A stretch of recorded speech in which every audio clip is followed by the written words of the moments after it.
संगवारी हो, राम राम, जय जोहार, जय छत्तीसगढ़। मोर नाम शेखर है।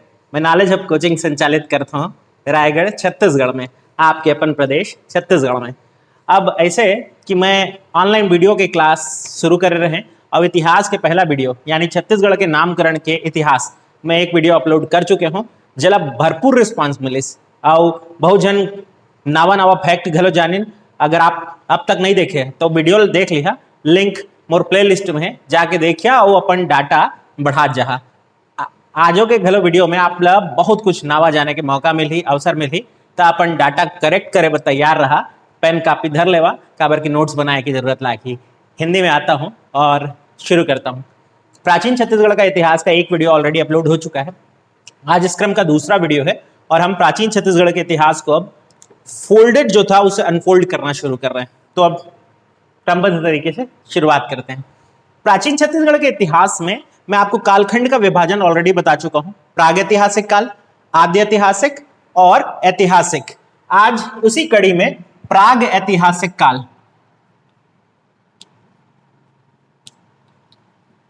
इस वाले हिस्से को हम शुरू कर रहे हैं। प्राग ऐतिहासिक काल, इस वाले हिस्से को शुरू करते हुए यह जानना जरूरी है कि यह वो समय है जब इंसान के पास लिपि नहीं है, लेकिन उसने चित्र आदि बनाकर अपने आने वाली पीढ़ी के लिए मैसेज छोड़े हैं। इंसान को इंसान बनाने के लिए जरूरी था कि वो अपने आने वाली पीढ़ी के लिए कोई ऐसे मैसेज छोड़ करके जाए जिससे वो कैसे जिया जाता है ये सीख सके। तो यहाँ प्रागैतिहासिक काल का सबसे बड़ा जो समय है वो पाषाण काल के बीच रहेगा।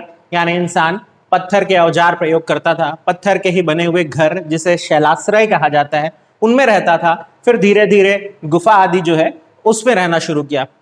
वैसे अगर आपने एक मूवी देखी है आइस एज, तो आप समझ पा रहे होंगे पहले बर्फ सारे तरफ हुआ करती थी और धीरे धीरे वो बर्फ पिघलने लगी और फिर ग्रीनरी यानी हरितिमा चारों तरफ आई, वो घास के मैदान वाले क्षेत्र विकसित हुए। बस हम उसी कड़ी में एकदम शुरुआत से चलते हैं।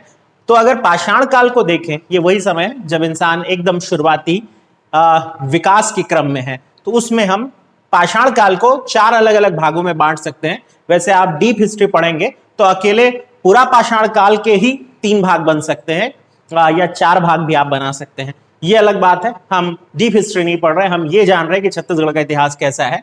तो हम पाषाण काल की बात करेंगे, यानी वो समय जब मनुष्य का जीवन पत्थर या उससे बनाए हुए औजारों, घर आदि पर निर्भर था।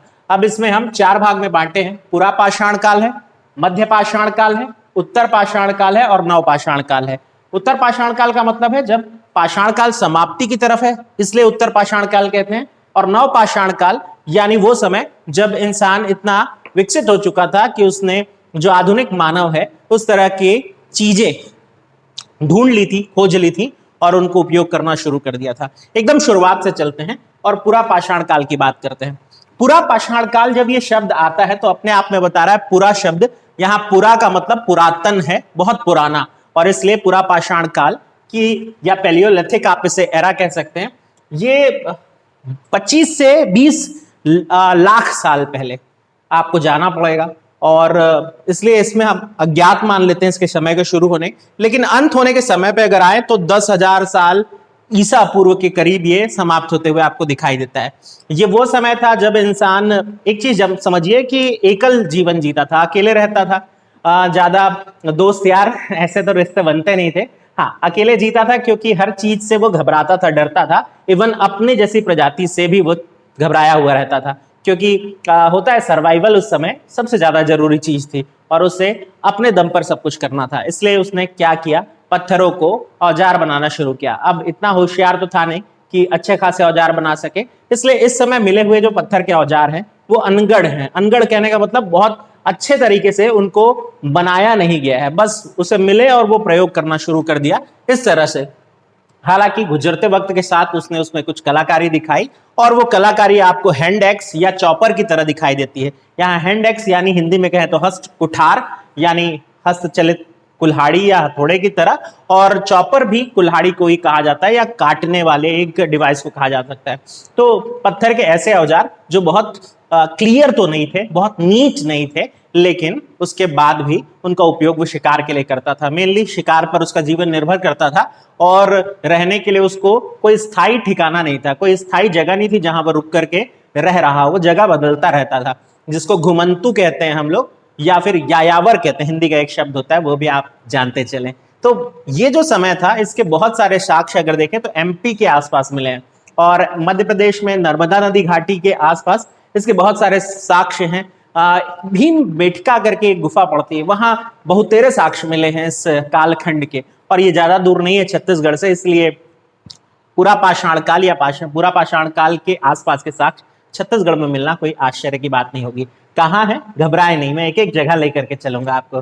फिर बात करते हैं मध्य पाषाण काल की।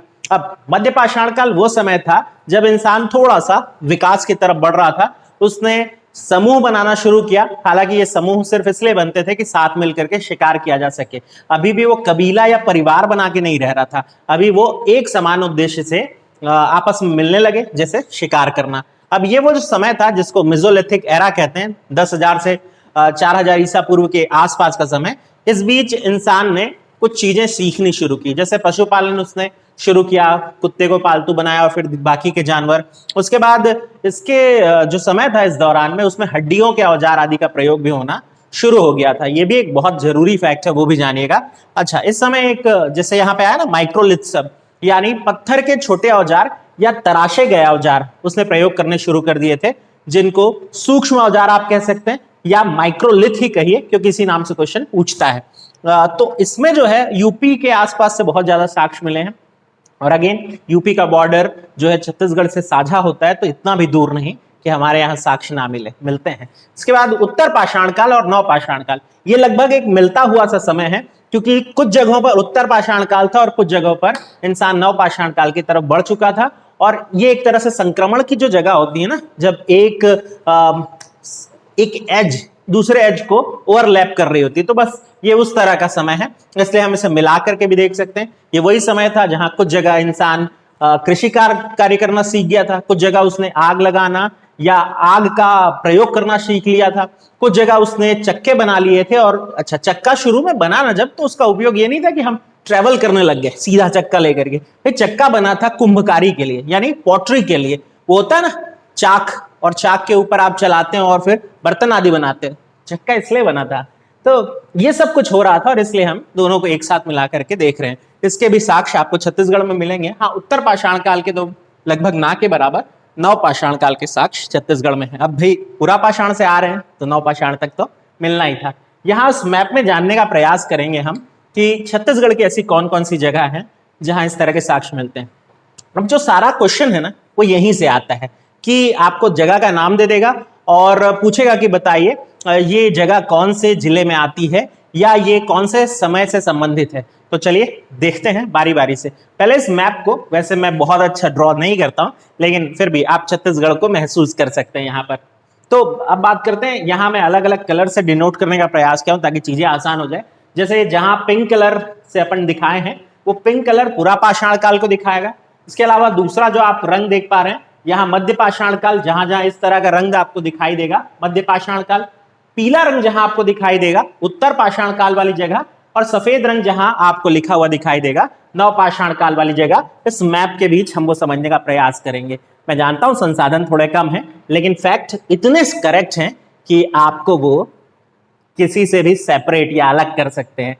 तो चलिए जानते हैं बारी बारी से। शुरुआत करते हैं पूरा पाषाण काल की। अच्छा, पूरा पाषाण काल के सबसे ज्यादा अगर साक्ष्य कहीं है तो आप बिल्कुल आंख मूंद करके उत्तर लगा करके आइएगा। रायगढ़, आंख मूंद के मत लगाना, गलत जगह लग जाएगा। आंख खोल करके लगाइए और रायगढ़ लगा करके आइएगा। जिला रायगढ़ में महानदी घाटी के आसपास इसके साक्ष्य मिले हैं, यानी हमारे जो क्षेत्र की सबसे महत्वपूर्ण नदी है महानदी, उसके आसपास के हिस्से जो रायगढ़ में मौजूद हैं, वहां से इसके साक्ष्य मिले हैं, जिसमें सिंघनपुर की गुफा जो है वो सबसे महत्वपूर्ण स्थान माना गया है पूरा पाषाण काल के लिए। तो महानदी घाटी और सिंघनपुर, आपको दो नाम अच्छे से याद करना है और ज्यादा कुछ नहीं, सिर्फ ये दो नाम पर आपको मेहनत करनी है पूरा पाषाण काल में। शिफ्ट करते हैं और अगले जगह पर चलते हैं, मध्य पाषाण काल। मध्य पाषाण काल के लिए थोड़े से नाम में मेहनत करने की जरूरत है। अगेन रायगढ़ जिला तो रहेगा ही, क्योंकि रायगढ़ में पाषाण काल के सबसे ज्यादा साक्ष्य है पूरे छत्तीसगढ़ में अगर देखें तो। उसमें हमारे पास है कबरा पहाड़, और कबरा पहाड़ अगर देखें तो सबसे ज्यादा शैल चित्र वाला स्थान भी है। और कबरा पहाड़ की ही अगर बात करें तो यहाँ जो शैल चित्र मिले हैं वो अपने आप में विशिष्ट है। इसमें प्रश्न ये भी बन चुका है कि इन शैल चित्रों का रंग क्या है। उत्तर में आपको लाल ऑप्शन में देगा, लाल चुन करके आना। और अगर लाल नहीं दिया और ऑप्शन में क्या दे दिया, हाँ वो गाना याद है, रंग दे तुम मोहे गेरुआ, तो भाई ये भी ऑप्शन में दे सकता है। तो आप रंग करके आइएगा गेरुआ, ठीक है। तो लाल गेरुए रंग के वो चित्र बने हुए हैं, कई जगह सिर्फ लाल पढ़ाया जाता है, ये भी फैक्ट याद रखिए। उसमें क्या बना हुआ है ये भी पूछ देता है। तो भाई छिपकली की आकृति बनी हुई है, घड़ियाल की आकृति बनी है और काफी क्लियर कट वो आकृति बनी हुई है जो सबको समझ में भी आ रही है अच्छे से, इसलिए ये क्वेश्चन बार बार पूछता है। हाँ, एक वन्य जीव के रूप में सांभर भी बना हुआ है। और ये तो छोटा सा फैक्ट है, अभी आप वीडियो आगे देखते जाएं, मैं आपको सारे शैल चित्रों की डिटेल बताऊंगा जो आपकी किसी किताब में मौजूद भी नहीं होगी। तो चलिए आगे बढ़ते हैं। रायगढ़ को जब छोड़ करके हम आगे बढ़ेंगे, मध्य पाषाण काल का अगला स्थल हम बस्तर में देखेंगे। बस्तर की कुछ जगह है जैसे कालीपुर, गढ़घोघरा, कालीपुर, गढ़घोघरा, खड्ग घाट। खड्ग घाट इंद्रावती नदी के तट पर एक बहुत महत्वपूर्ण जगह है जो कि भूमकाल विद्रोह से भी जुड़ा हुआ है। आगे का इतिहास हम पढ़ेंगे तो भूमकाल विद्रोह में आपको खड्ग घाट का युद्ध भी पढ़ना पड़ेगा, पता नहीं कितनी जगह ये बताया जाता है, ये फैक्ट यहां जान लीजिए आप।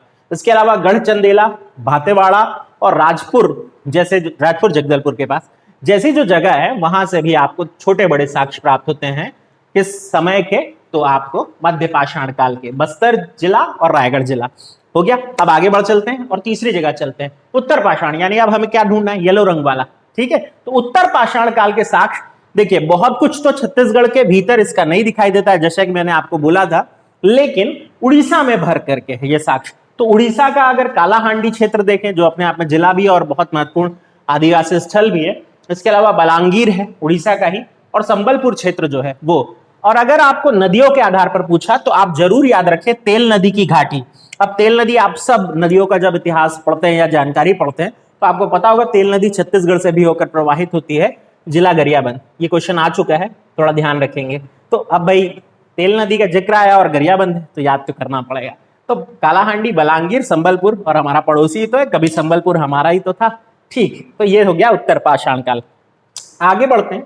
और अच्छा, मैं धनपुर मिस कर रहा था, धनपुर में भी उत्तर पाषाण काल के साक्ष्य मिलते हैं।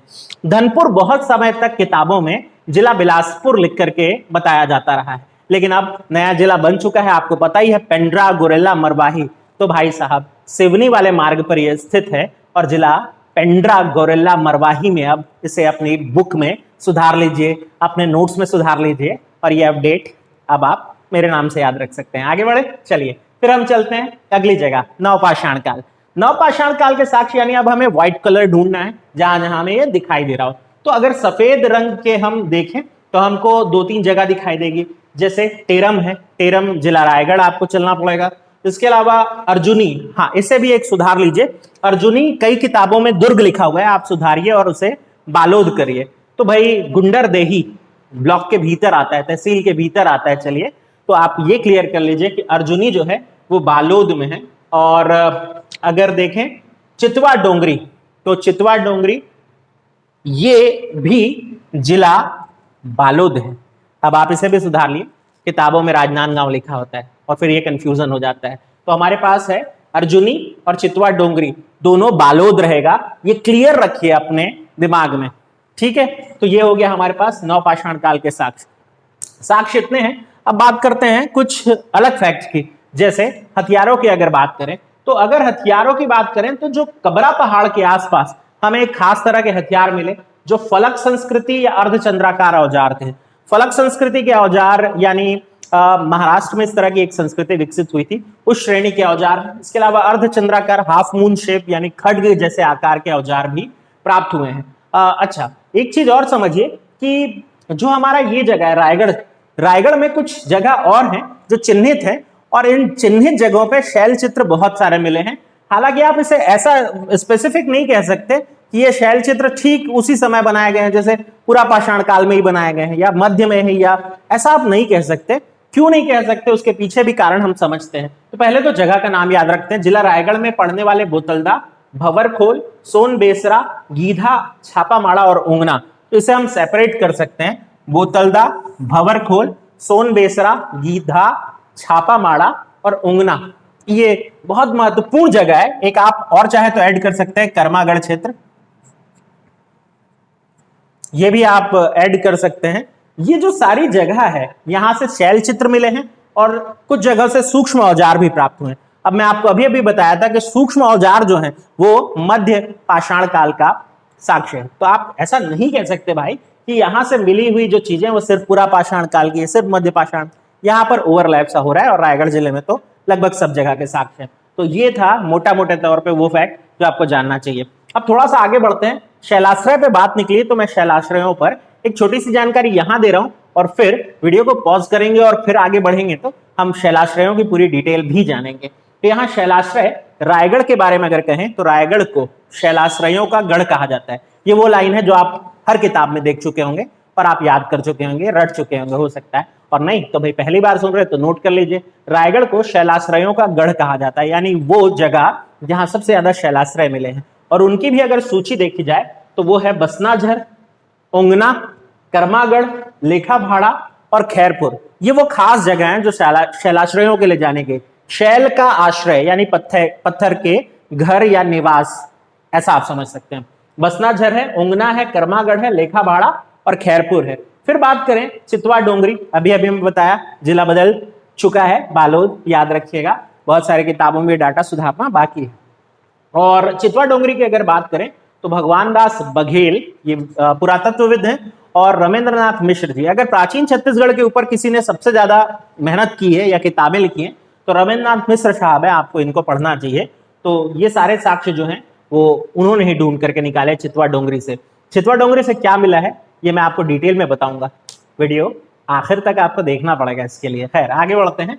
अब बात करते हैं छत्तीसगढ़ में कुछ गुफाएं हैं, प्रागैतिहासिक कालीन गुफाएं, उन पर चर्चा करते हैं कि कौन कौन सी गुफाओं से चिन्ह मिले। मैं आपको बोला ना इंसान शैलाश्रयों में रहता था, गुफाओं में रहता था, तो गुफाओं में हमारे पास कुछ गुफा है। सीता बेंगरा की गुफा, जोगी मारा की गुफा, ये तो आपको पहले से नाम पता होगा, सीता बेंगरा, और उसी के साथ लक्ष्मण बेंगरा। अच्छा ये बेंगरा शब्द का मतलब गुफा होता है ना, क्लियर रखिएगा।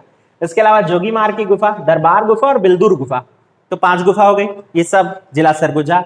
फिर अगर चलें तो रैनखोल गुफा है जो बहुत महत्वपूर्ण है, सक्ती में है यानी जिला जांजगीर चांपा।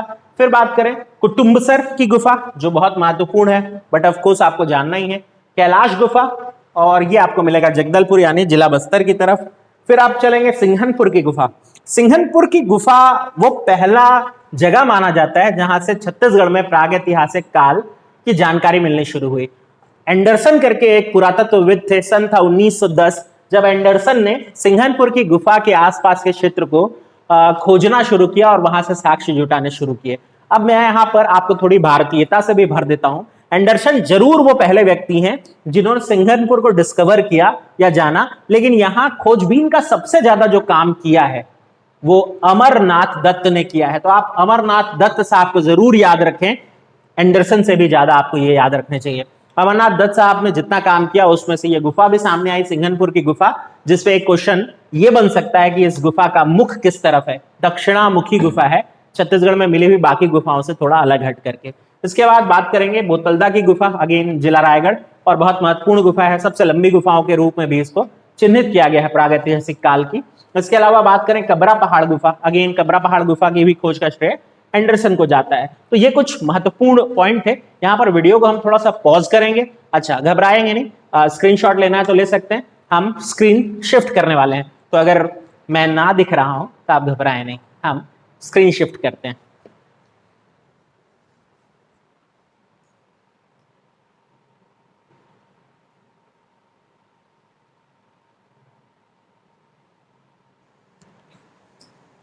ऑलराइट, आप देख पा रहे होंगे स्क्रीन चेंज हो चुकी है और अब समय आ गया है आपके पास मौजूद किताबों से आपको बाहर लाने का। क्या है, किताबें सीमित कर देती है ना ज्ञान को, हम थोड़ा सा बाहर ला रहे हैं और आपको, और यहां से हम पढ़ेंगे शैल चित्रों के बारे में। देखिए मनुष्य अगर जिस जगह पर रहता था तो भाई इंसान हमेशा से क्या रहा है, एक्सप्रेसिव रहा है। उसके पास जो कुछ भी है वो उसको एक्सप्रेस करना चाहता है। खुश है तो खुशी एक्सप्रेस करेगा, दुख है तो दुखी एक्सप्रेस करेगा। बहुत सारे होते हैं ना लोग व्हाट्सएप पे लिख देते हैं मूड ऑफ, पता नहीं उसका क्या मतलब है कि क्यों बताना चाह रहा है, लेकिन लिख देते हैं। हाँ तो बस इसी तरह से इंसान एक्सप्रेस करता था, और ये एक्सप्रेस करने के क्रम पे वो जहां भी रहता था उसने शैल चित्र बनाए। हालांकि इन शैल चित्रों को बनाने का उद्देश्य था अपनी संतति, अपनी संतान या बाद आने वालों के लिए मैसेज छोड़ करके जाना, संदेश छोड़ करके जाना, अपनी पहचान छोड़ करके जाना। तो चलिए देखते हैं कौन कौन से शैल चित्र बहुत खास हैं छत्तीसगढ़ में, और ये डिटेल नोट्स बनाना पड़ेगा। शुरू करते हैं। तो रायगढ़ जिले पे चलते हैं, और रायगढ़ जिले में कबरा पहाड़। कबरा पहाड़ मैं आपको पहले ही बताया बहुत महत्वपूर्ण स्थल है, छत्तीसगढ़ का एक बहुत ही महत्वपूर्ण स्थल आप इसे माने, और जिला आपको पता ही है रायगढ़ है। और वहां एक पहाड़ी पर स्थित जो चिन्ह मिले या चित्र मिले वो अपने आप में अनोखे हैं। लाल और गेरुए रंग के बने हुए चित्र, कुछ तो आपको बेसिकली याद ही है, छिपकली की आकृति, घड़ियाल की आकृति आप ऑलरेडी याद रखें। उसके अलावा यहाँ और जो बना हुआ है मैं बता रहा हूँ, मैं रायगढ़ का हूँ और इसलिए और डिटेल आपको बता रहा हूँ। लकड़बग्घे की आकृति है, हिरण की आकृति है, कछुए की आकृति बनी हुई है। हाँ, सीढ़ीनुमा एक संरचना बनी हुई है जो कि अपने आप में इंटरेस्टिंग दिखाई देती है, आप इसे ज्यामितीय संरचना भी समझ सकते हैं। कतारबद्ध मानव आकृति, यानी बहुत सारे लोग हाथ पकड़ करके खड़े हुए हैं, इस तरह की एक आकृति बनी हुई है। तितली की आकृति है और गोह, यहाँ पर गोह की आकृति को ही छिपकली की आकृति से कंफ्यूज किया जाता है। तो गोहे या गोह जो होता है वो एक क्या कहते हैं उसको, कोमोडो ड्रैगन टाइप की प्रजाति, बस उसी तरह का है। अब बात करते हैं दूसरी जगह पर, सिंघनपुर। सिंघनपुर जो गुफा है वो भी अगेन जिला रायगढ़ का एक बहुत महत्वपूर्ण जगह, और वहां से बनी है मानव आकृति प्राप्त हुई है आपको, भालू की आकृति प्राप्त हुई है, कृषि व्यवस्था के साक्ष्य मिले हैं। ये बहुत इंटरेस्टिंग है, कृषि व्यवस्था के साक्ष्य कैसे मिले हैं? वर्गाकार खेत बने हुए हैं, यानी वर्ग की आकृति के छोटे छोटे खेत बने हैं और उन पर कृषि करते हुए मनुष्यों का चित्रण किया गया है, इसलिए कृषि के साक्ष्य। नाव पर सवार एक व्यक्ति का चित्र बना हुआ है, हैंड एक्स लिए हुए मनुष्य का चित्र बना हुआ है, यानी हस्त कुठार की आकृति आपको प्राप्त होती है सिंघनपुर से। इसके बाद बात करेंगे चीनी ड्रैगन। अच्छा यार, चीन पे तो बात ही करने का मन नहीं करता, लेकिन चीनी ड्रैगन जैसी आकृति भी सिंघनपुर की गुफा से मिली है। अब ये ना दिमागी फितूर है, किसी को लग गया होगा वो चीनी ड्रैगन जैसा और बस किताबों का हिस्सा बन गया। इसके अलावा अगर देखें तो यहीं से ना वो होता है ना जलपरी, हाँ बिल्कुल, उसकी आकृति भी बनी हुई है। अंग्रेजी में क्या कहता है, मरमेड। हाँ, तो मरमेड जो है उस तरह की भी आकृति बनी हुई दिखाई देती है। ऐसा चितवा डोंगरी में भी ऐसा मानते हैं, पता नहीं, किसी के दिमागी फितूर हो सकता है। खैर आगे बढ़ते हैं और बात करते हैं ऊषा कोठी। अगेन जिला रायगढ़ की एक बहुत महत्वपूर्ण जगह है कर्मागढ़।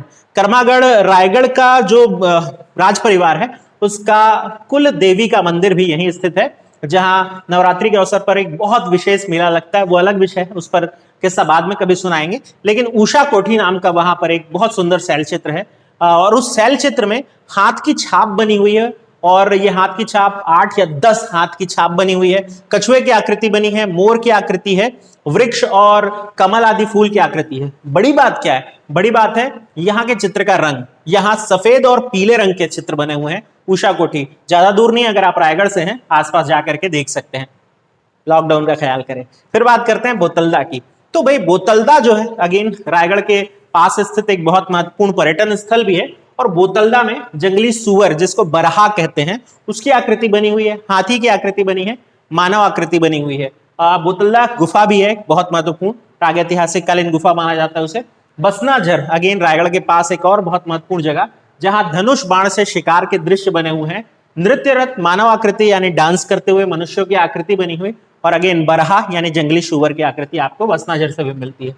अब आते हैं चितवा डोंगरी। मैं आपको अभी अभी बताया कि चितवा डोंगरी आपको जिला बालोद चलना पड़ेगा, और चितवा डोंगरी से 2 शैलाश्रय लगभग प्राप्त हुए हैं, और ये खास है। चितवा डोंगरी का एक शैलाश्रय जो आकार में बड़ा है, वहां पर मानव आकृति सूर्य के साथ बनी हुई है, यानी सूर्य की किरणों के साथ मानव आकृति दिखाई दे रही है, जैसा हम बनाते थे ना बचपन में सूर्य की किरणें निकालते हुए, बस उस तरह से। और आग से उत्पन्न होती हुई स्त्री आकृति ये छोटे वाले शिलालेख में दिखाई देती है, यानी अग्नि के बीच स्त्री आकृति। तो अब इसको सीता जी से मत जोड़ने लगना, ठीक है। अब बात करते हैं कांकेर। जिला कांकेर भी अगर देखें तो प्रागैतिहासिक कालीन शैल चित्रों की भरमार वाला जिला है। मैं लगभग सब तो कवर नहीं किया, हालांकि मेरे पास इससे ज्यादा की लिस्ट है, लेकिन वो सब आपके लिए कवर ना करके जो बहुत जरूरी है उसको कवर किए हैं। कांकेर के चारामा का हिस्सा जो है वो बहुत चर्चा में रहा था, पहले भी प्रश्न बन चुके हैं चारामा पर। तो अब चारामा के भीतर लेकर के चलते हैं आपको, और चारामा के भीतर सबसे पहले चलते हैं चंदेली। क्वेश्चन में तो चारामा से ही आ गया था, लेकिन मैं आपको चारामा की उस प्रॉपर जगह लेकर के चलता हूं जहां से आकृति मिली, किसकी? एलियन जैसे साक्ष्य मिले हैं। अब भाई छत्तीसगढ़ में भी एलियन दिख गया, वरना अमेरिका ही वालों को दिखता था। तो यहाँ चंदेली जो है वहां एलियन जैसी आकृति के साक्ष्य है। छोटे छोटे आकार के मानव जिनका सर जो है वो आप आदमियों जैसे, आप और हम जैसा नहीं दिखाई दे करके वो बिल्कुल हॉलीवुड की फिल्मों जैसा सर की आकृति है। इसके अलावा उड़न तश्तरी का चित्र भी बना हुआ है। अच्छा, ये जो मनुष्यों की आकृति वहां इनके हाइट बहुत कम है, यानी बौने हैं, और बौने आकृति के इन मानव को वहां कांकेर में रुहेड़ा ये नाम भी दिया गया है। तो रुहेड़ा स्थानीय नाम है उन बौने आकार के मनुष्यों का, यानी एलियन लोग का नाम भी रख दिया हम। ठीक, इसके बाद बात करेंगे खैरखेड़ा, अगेन जिला कांकेर के चारामा के भीतर। यहाँ शिकार के दृश्य बने हुए हैं और ये शिकार का दृश्य बहुत इंटरेस्टिंग है। धनुष बाण से शिकार का दृश्य है और इंसान धनुष में प्रत्यंचा यानी बाण चलाने से पहले जो खींच रहा है वो दृश्य बना हुआ है। हथेलियों की असंख्य आकृति बनी हुई, यानी एक पत्थर है जिसके ऊपर हथेलियों की बहुत सारी छाप बनी है लाल रंग की आकृति से। ये सारे चित्र मेरे पास हैं, अगर किसी को मन कर रहा हो तो मुझसे ये मेरे व्हाट्सएप नंबर पे संपर्क कर सकता है, मैं ये चित्र आपको भेज सकता हूं।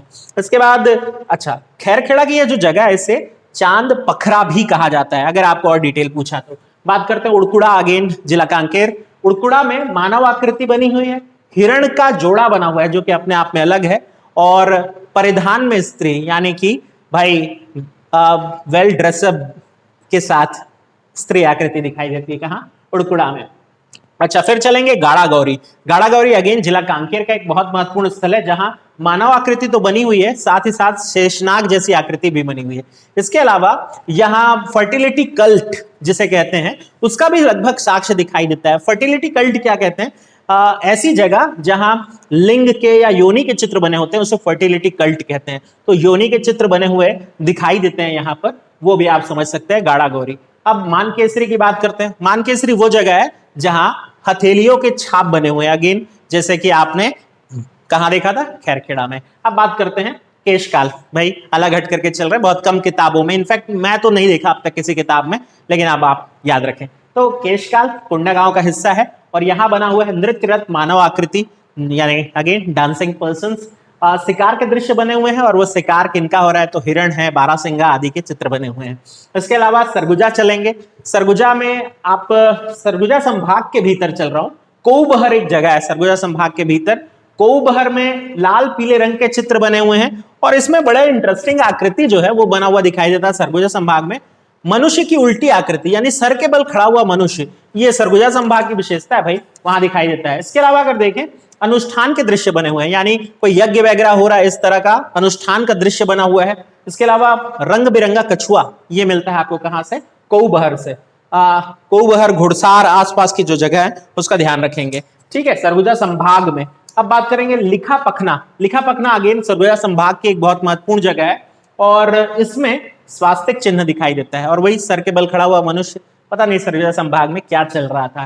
ठीक, इसके बाद चलेंगे सूरजपुर और सूरजपुर का ओड़गी ब्लॉक। ओड़गी ब्लॉक के भीतर सीता लेखनी की पहाड़ी। भाई सीता लेखनी की पहाड़ी राम वनगमन जो सर्किट है उसका भी एक बहुत महत्वपूर्ण केंद्र बनने वाला है। कहते हैं सीता माता ने यहाँ लिखना सीखा था। ये तो आप किस्सा सुन ही चुके हैं, मेरे न्यूज वाले अगर वीडियो देखते हैं तो, और अगर नहीं तो भाई देखना शुरू करें।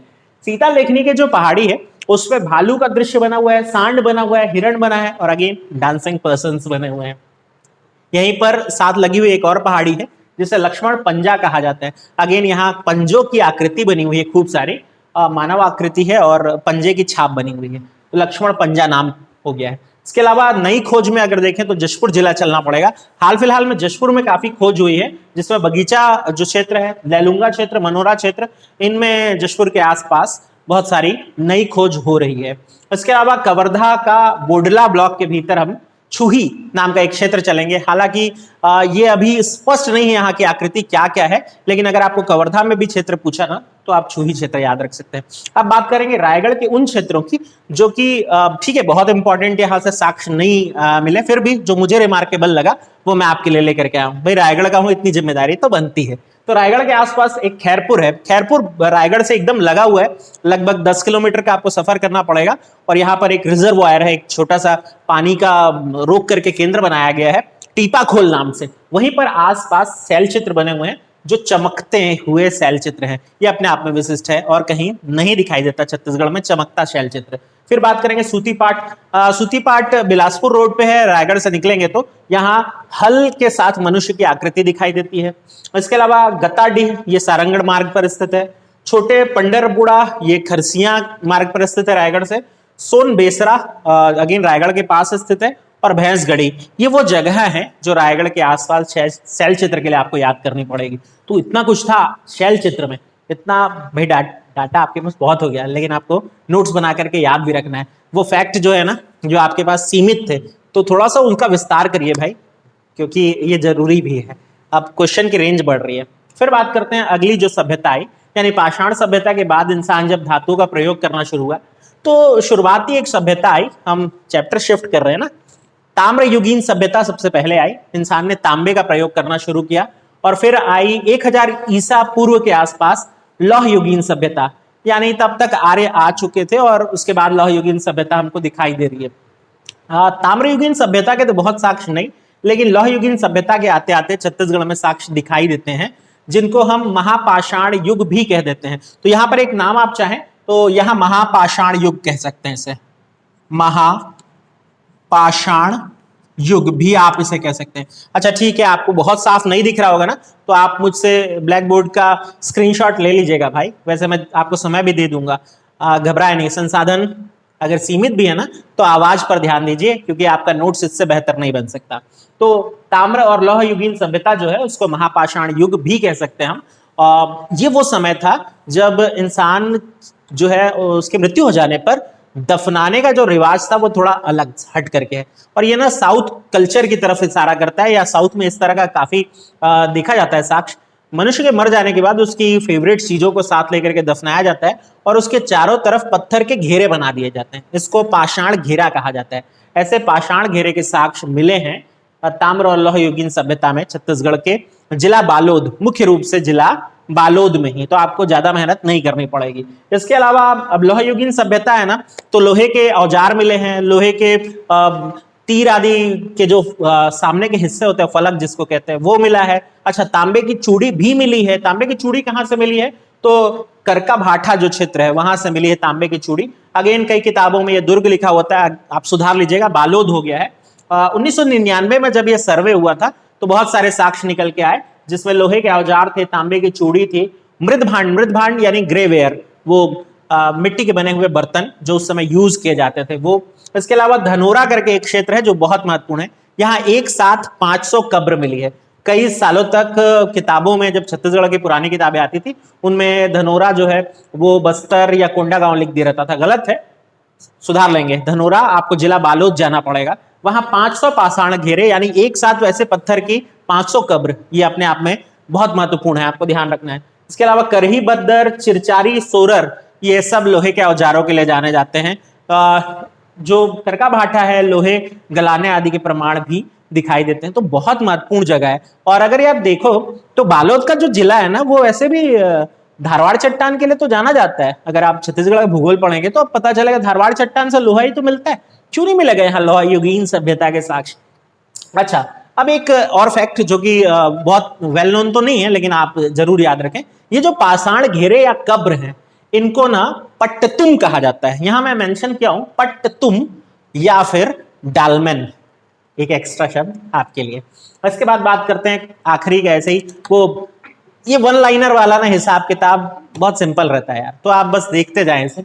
प्रमुख खोजकर्ता और उनका नाम, तो जगह है सिंघनपुर और कबरा। मैं आपको पहले भी वीडियो में बताया, एंडरसन खोज किए थे 1910 के आसपास, तो एंडरसन को याद रखें। बाद में अमरनाथ दत्त ने बहुत सारा काम किया 1927 के आसपास, ठीक है। फिर बात करेंगे चितवा डोंगरी। अच्छा, चितवा डोंगरी जिला में आपको बताया दिक्कत हो चुकी है, तो जिला चेंज कर लीजिएगा।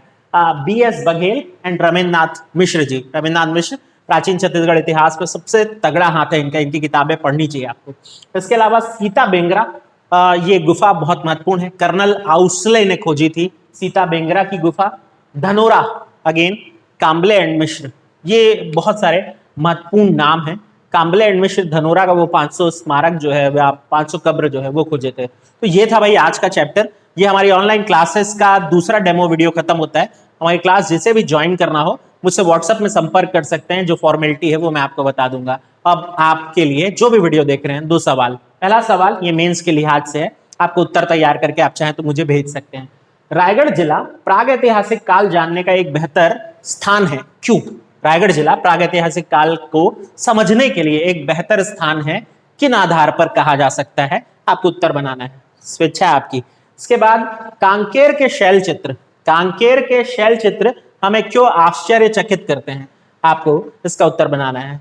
छोटा रखने का कोशिश करना और शब्दों का अच्छा चयन करना। तो मिलेंगे आपसे नए वीडियो में। हाँ, ऑनलाइन क्लास तो आगे अलग तरीके से जारी रहेगी, बाकी न्यूज रोज मिलेगा आपको। थैंक यू, मिलते हैं फिर।